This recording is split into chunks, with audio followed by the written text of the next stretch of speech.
The first time we detected them, I thought our equipment had malfunctioned. I was stationed at observation post deep beneath the crushing weight of our ocean world, monitoring the thermal vents that powered our civilization. My name is Krell, and I had been doing this job for cycles without incident. The water around us was thick, dark, and beautifully silent. That was how things were supposed to be. Then came the ping. A single sharp sound that cut through the water like a blade through flesh. It echoed off our dome structure, bounced back into the depths, and left a ringing in my auditory sensors that made my skin plates vibrate with discomfort. "Did you hear that?" I asked Vina, my monitoring partner. She was younger than me, barely into her service, but she had sharper senses than anyone I had ever worked with. She pressed her webbed hands against the sensor array, her eye clusters widening with concern.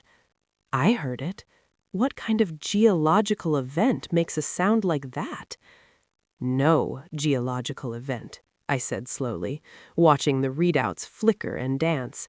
"That was deliberate. That was a signal." Another ping hit us stronger this time. Then another. Then a cascade of them rolling through the water in waves that made our entire outpost shudder. The pattern was unmistakable. Someone, or something, was scanning our waters, searching, hunting. I activated the emergency communication line to Central Command. The connection crackled to life, and Commander Thex's gravelly voice filled our chamber. "Observation post report. Sir, we are detecting unknown acoustic signatures, multiple sources moving in coordinated patterns from our position. The sounds are artificial. Repeat, artificial in origin." There was a pause that stretched too long. When Thex spoke again, his voice had changed. Gone was the routine boredom of a commander expecting another false alarm. Now he sounded tense, alert, dangerous. "Lock down your station. Full blackout protocol. Do not, under any circumstances, make a sound." The line went dead. Vina looked at me, her bioluminescent markings flaring with anxiety. "Blackout protocol? Krell, we have never run a blackout protocol, not once in the entire history of the monitoring program."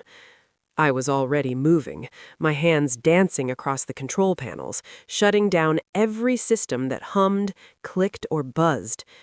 There is a first time for everything. "Help me with the water circulation pumps." We worked in frantic silence, powering down equipment that had run continuously for decades. The outpost grew darker with each system we disabled. The gentle hum of technology that had been our constant companion faded away, leaving only the distant, muffled sounds of the ocean itself. And those pings, those horrible, probing pings that kept coming, kept searching, kept getting closer. "What are they?" Vina whispered, her voice barely audible. Even in the perfect quiet we had created, I had no answer. Our people had been alone on this world for as long as our records existed. We had mapped every trench, cataloged every species, explored every underwater mountain range. We were the apex intelligence here. We were supposed to be alone. The pings grew louder, more frequent. I could track their source now on our passive sensors, the only systems we had left running. There were several of them, moving in a formation that spoke of military precision. They were metallic, huge, and completely unlike anything in our biological databases. "They are vessels," I realized aloud. "Ships, but not our ships."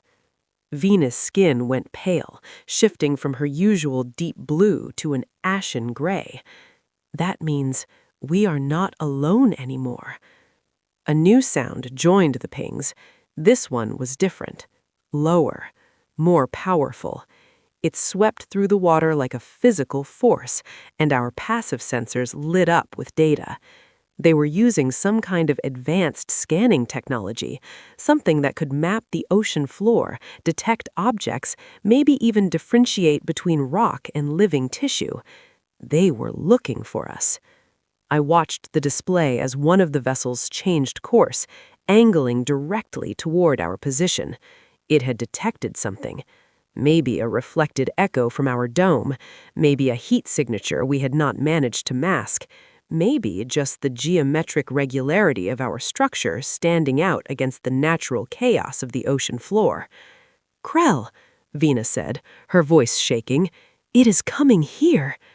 I grabbed her arm, pulling her away from the sensor array toward the emergency shelter built into the back of our outpost. "Move, now! Do not touch anything. Do not make a sound."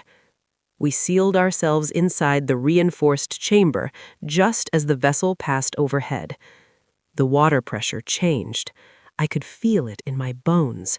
A massive displacement caused by something enormous moving through the depths. The pings became deafening, bouncing off our dome at point-blank range. Then, silence. The vessel had stopped directly above us. Vina pressed herself against the wall, every one of her breathing vents sealed tight to avoid making even the slightest bubble.